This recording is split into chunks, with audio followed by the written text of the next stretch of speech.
C'est une délicate orchidée cultivée traditionnellement en forêt. Depuis quelque temps, les responsables de la coopérative ProVanille ont décidé d'innover en relançant la culture de la vanille sous ombrière. La coopérative veut aider ses producteurs à diversifier leur production parce qu'on remarque même qu'en sous-bois, nous avons une baisse de la production et puis ça plafonne par rapport aux aléas climatiques. Donc on a mis en place, avec nos producteurs qui voulaient se diversifier, mis en place des projets d'ombrière, que ce soit sous ombrière classique, voire peut-être aussi sous ombrière photovoltaïque avec un partenaire. Donc la production sous ombrière est semi-intensive. Donc ce n'est pas une production intensive, semi-intensive, elle reste toujours en plein champ. Comme vous voyez, elle est en contact avec le sol.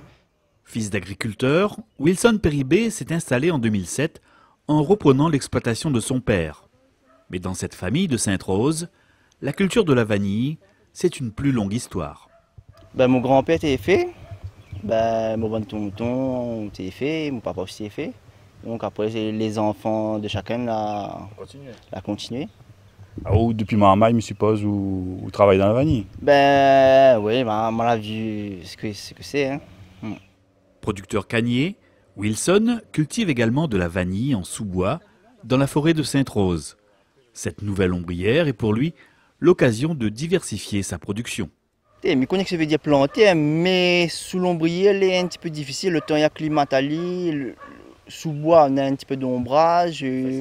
Voilà, elle est beaucoup plus facile. Hein, et sous l'ombrière, le temps que la plante est acclimatée, il y a un peu de soleil et tout ça, des fois il chaude un petit peu, il coupe avec trop de pluie.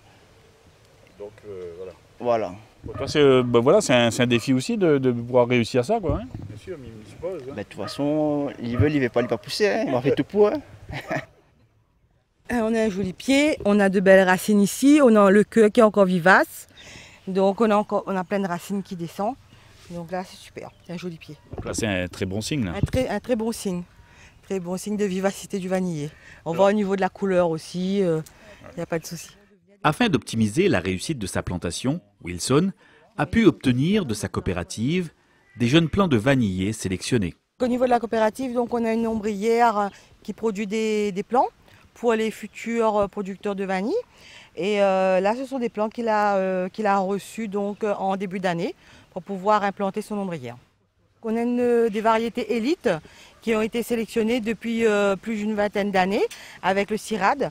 Donc des plants issus d'une sélection massale, donc des plants résistants à la fusariose, indemne de CYMV. C'est un virus du vanillé qui est latent, donc qui ne s'exprime pas en forêt, en milieu forestier, mais sous ombrière, donc avec une production un peu plus intensive, qui peut faire des dégâts. Pour une ombrière comme ça, l'ombrier avec les tuteurs, les plants, tout, comme vous voyez aujourd'hui, on peut arriver à un budget de 40-45 000 euros. Voilà, donc sur ce petit projet-là de 480 mètres carrés, notre producteur a pu avoir l'aide de Leader qui finance à 90% ce projet. C'est quand même très intéressant. Très intéressant pour le producteur, oui, il lui reste 10% à apporter. Après, la coopérative lui donne encore une aide pour sa plantation. Donc le projet est vraiment économiquement, à ce niveau-là, 90% de subvention, le projet est économiquement viable. Parce qu'avec une ombrière de 480 mètres carrés, l'agriculteur peut prétendre à 0,6-0,8 SMIC agricole. Déjà, donc un complément de revenu qui est très intéressant.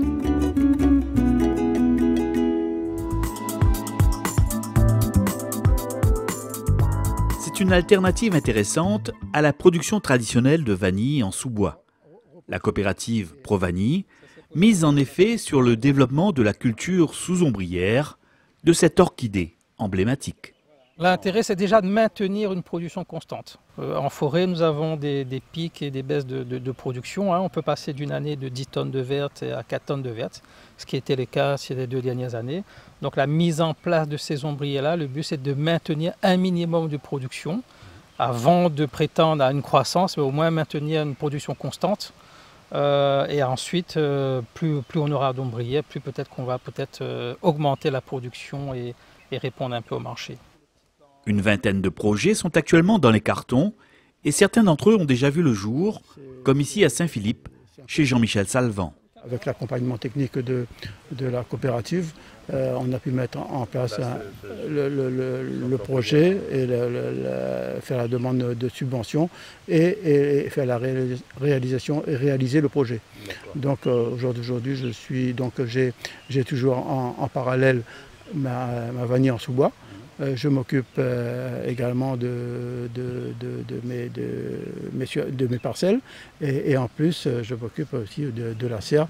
Ça me fait un complément de travail, mais bonne occupation. Et donc on va dire tant que c'est debout, ça va. Pour la mise en place de son ombrière, Jean-Michel a pu ainsi bénéficier de l'accompagnement de la coopérative à tous les niveaux. Donc la coopérative a aidé Jean-Michel pour le montage du dossier. Ensuite, on a aidé aussi Jean-Michel par rapport aux avances financières, aux avances sur subventions. Et ensuite, Jean-Michel a bénéficié aussi de l'aide des travailleurs de la coopérative. On avait embauché 2 ouvriers pour pouvoir monter les ombrières et mettre en place ces pots de culture. Donc ça n'a pas été donné à Jean-Michel, hein, donc ça a été des ouvriers en prestation de service chez Jean-Michel, mais à prestation de service à coût coûtant. Hein. Donc, et ensuite, Jean-Michel a pu bénéficier aussi de l'aide à la plantation de la coopérative, donc qui a couvert quasiment ses frais de plantation vanille et de compost. Le choix de variétés sélectionnées a aussi été déterminant pour assurer le bon démarrage des jeunes vanilliers et la pérennité de la plantation. Ce sont des vanilles issues des forêts, hein, une grosse sélection depuis une quinzaine d'années, donc des plants récoltés en forêt. En collaboration avec les CIRAD, donc c'est que la planifonia, c'est les plants issus de la Réunion, donc ils ont bien travaillé à ce niveau-là pour faire la meilleure sélection des plants. Quoi. Donc ça veut dire que ce sont des plants qui ont été un peu sélectionnés comme ça naturellement en forêt? Naturellement en forêt, et puis il y a eu un travail avec le CIRAD, donc on a quelques variétés, même si c'est la planifolia, il y a quelques variétés qu'on a pu multiplier en vitroplan. Et la coopérative en ce moment est en train de mettre en place, avec l'aide du plan de relance et du France Agrimaire, on veut mettre en place justement, redévelopper ces plants-là via un laboratoire de vitroplan. Je trouve personnellement qu'elles sont beaucoup plus toniques, plus vivaces que les autres plants. Elles sont au point de vue grosseur, calibre, c'est impressionnant, quoi.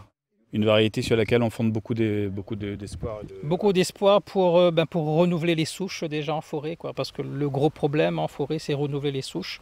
Donc on aimerait créer notre laboratoire pour justement multiplier ces plants assez rapidement et renouveler les souches en forêt.